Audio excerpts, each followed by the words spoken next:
এই যে বিভিন্ন জায়গায় রোড ভাঙ্গা শুরু হয়ে গেছে।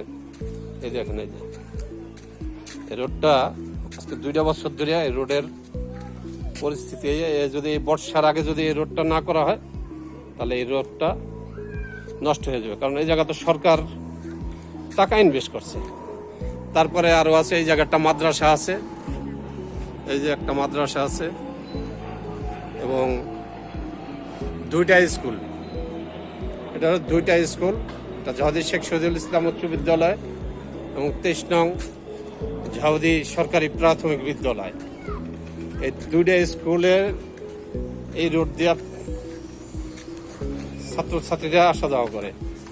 এই রোডটা অতি দ্রুত সংস্কার করার জন্য আমি এই রোড কর্তৃপক্ষ সাথে যারা কর্মকর্তা আছেন তাদের দৃষ্টি আকর্ষণ করছি এবং মাননীয় প্রধানমন্ত্রীর দৃষ্টি আকর্ষণ করছি, অতি দ্রুত জানি এই রোডটা কাজ ধরা হয়। এই বর্ষার আগে যদি এই কাজটা না ধরা হয় তাহলে এই যে বিভিন্ন জায়গায় যে ভাঙন ধরছে এই রোডটা নষ্ট হয়ে যাবে। কারণ এই জায়গায় সরকারের অনেক টাকা ইনভেস্ট করা হয়েছে। এখন সামান্য ইসের জন্য রোডটা যে নষ্ট হয়ে যাবে এটা কিন্তু আমাদের সবার জন্যই ক্ষতি।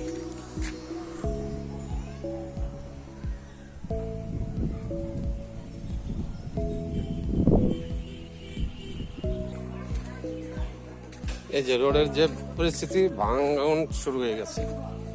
রোডটা বর্ষার আগে যদি এই রোড না ধরা হয়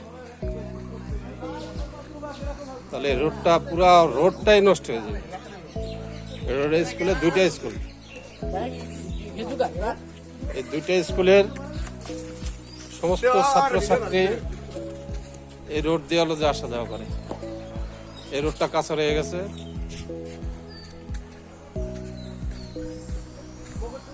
ঠিক আছে, অতি দ্রুত এটার সাথে যারা জড়িত আছেন কর্মকর্তারা এদিকে একটু নজর দিবেন। আর এই মাঠটা, বিশেষ করে এই মাঠটা ভরাটের জন্য একটু খেয়াল দিবেন এবং স্কুলে যে বাউন্ডারিটা দরকার। 2টা স্কুল, এখানে 2টা বাউন্ডারিটা দরকার। কারণ নাহলে স্কুল চলাকালীন বিভিন্ন ছেলেপেলে আইসে এখানে ডিস্টার্ব করে। স্কুলটার নিরাপত্তার স্বার্থে এই বাউন্ডারিটা এবং এই মাঠটা ভরাট অতি দ্রুত এবং জরুরি। এর সাথে যারা কর্মকর্তা আছেন এবং সড়ক বিভাগ, সড়ক মন্ত্রণালয়ে যারা কর্মকর্তা আছেন তাদের দৃষ্টি আকর্ষণ করছি, তারা যেন অতি দ্রুত এইটার ব্যবস্থা নেয়।